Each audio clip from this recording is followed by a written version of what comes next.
कभी सोचा है कि अगर पुलिस आपको रोके तो क्या होगा? ये एक ऐसी सोच है जो है ना कई लोगों को परेशान कर देती है। पर घबराने की कोई बात नहीं है। आज हम इसी को समझने वाले हैं, आपके अधिकारों को जानेंगे ताकि किसी भी हालात का सामना पूरे आत्मविश्वास और जानकारी के साथ किया जा सके। चलिए इस उलझन को सुलझाते हैं। हम सीधे भारतीय कानून की गहराइयों में जाएंगे और ये पता लगाएंगे कि पुलिस की शक्तियों की सीमा कहाँ खत्म होती है और आपके अधिकार कहाँ से शुरू होते हैं। तो फिर चलिए शुरू करते हैं। हम कुछ सबसे आम मिथकों को तोड़ेंगे और ये जानेंगे कि कानून असल में पुलिस की शक्तियों के बारे में क्या कहता है। हमने ये फिल्मों में न जाने कितनी बार देखा है ना? एक गिरफ्तारी होती है और तुरंत हथकड़ियां लग जाती हैं। लेकिन क्या ये असल जिंदगी में भी कानूनी है? चलिए पता करते हैं। तो देखिए, बात यह है कि कानून और खासकर हमारा नया भारतीय नागरिक सुरक्षा संहिता यानी BNSS की धारा 46 इस बारे में बिल्कुल साफ है। हथकड़ियां एक आखिरी उपाय हैं, कोई स्टैंडर्ड प्रक्रिया नहीं। बल का इस्तेमाल हमेशा हालात के हिसाब से होना चाहिए। बेवजह जोर जबरदस्ती करना गैर कानूनी है। अच्छा, अब एक और क्लासिक सीन सोचिए। पुलिस एक संदिग्ध का पीछा कर रही है और वो किसी के घर में घुस जाता है। तो क्या पुलिस बिना वारंट के उसके पीछे पीछे अंदर जा सकती है? ये एक बहुत बड़ा सवाल है जो निजता के अधिकार और कानून लागू करने की जरूरत के बीच एक महीन रेखा खींचता है। और इसका जवाब है हाँ, वो ऐसा कर सकते हैं। BNSS की धारा 44 ऐसी तत्काल या जिसे हॉट परस्यूट कहते हैं, उन स्थितियों के लिए एक अपवाद बनाती है। इसके पीछे की सोच सीधी सी है। अगर वारंट लेने में वक्त बर्बाद किया गया तो संदिग्ध भाग सकता है या सबूत मिटा सकता है। ये एक जरूरी छूट है जो पुलिस को असरदार तरीके से अपना काम करने में मदद करती है। ठीक है, तो अब जब हमने पुलिस की शक्तियों से जुड़े कुछ मिथकों को दूर कर दिया है, तो चलिए गिरफ्तारी की असली प्रक्रिया को समझते हैं। ये सिर्फ किसी को पकड़ लेना नहीं है, इसके साथ सुरक्षा के लिए बनाया गया एक पूरा ढांचा जुड़ा हुआ है। ये टेबल एक बहुत ही जरूरी फर्क दिखाती है संज्ञेय और असंज्ञेय अपराधों के बीच। आसान भाषा में समझें तो संज्ञेय अपराध ज्यादा गंभीर होते हैं, जैसे हत्या या डकैती, और इनमें पुलिस बिना वारंट के गिरफ्तार कर सकती है।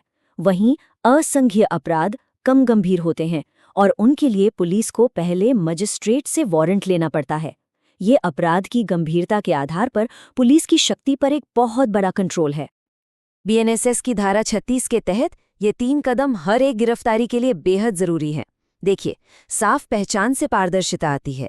गिरफ्तारी का मेमो एक ऑफिशियल रिकॉर्ड बनाता है और किसी रिश्तेदार को खबर देने का अधिकार ये पक्का करता है कि गिरफ्तार हुआ इंसान अकेला न पड़ जाए।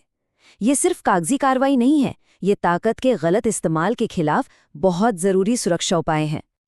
तो एक बार जब कोई व्यक्ति गिरफ्तार हो जाता है तो कानून उसे कई अधिकार देता है ताकि ये सुनिश्चित हो कि उसके साथ सही बर्ताव हो।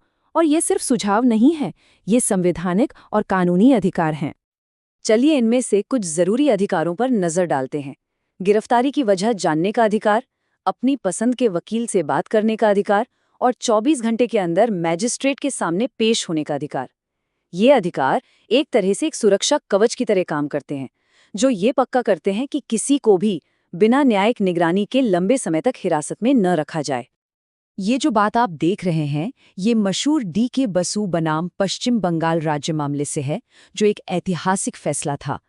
इस फैसले ने पुलिस हिरासत में लोगों की सुरक्षा के लिए सख्त नियम बनाए और ये माना कि हिरासत में होने पर भी एक नागरिक के अधिकार पवित्र होते हैं।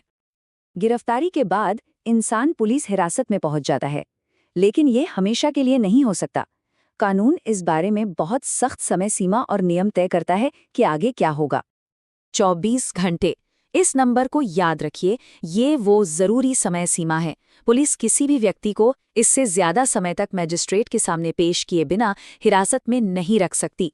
ये नियम पक्का करता है कि एक निष्पक्ष न्यायिक अधिकारी गिरफ्तारी की समीक्षा करे और ये तय करे कि आगे हिरासत में रखना जरूरी है भी या नहीं।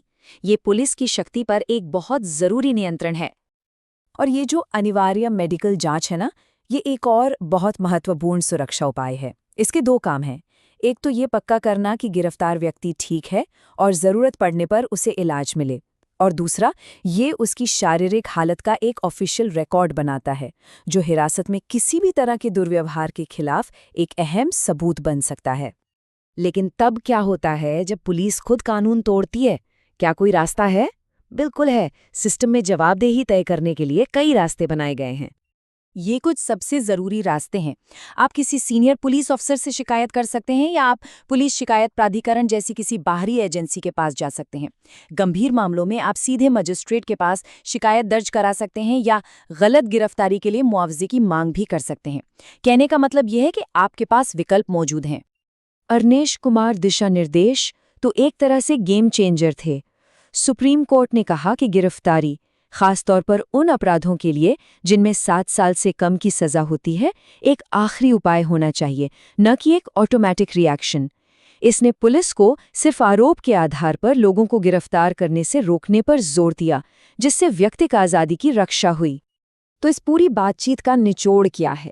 देखिए, अपने अधिकारों को जानना बहुत ज़रूरी है, लेकिन ये समझना भी उतना ही ज़रूरी है कि कानून को पुलिस की शक्ति को सीमित करने के लिए ही बनाया गया है। ये जानकारी आपको ये सुनिश्चित करने की ताकत देती है कि सिस्टम सभी के लिए निष्पक्ष रूप से काम करे।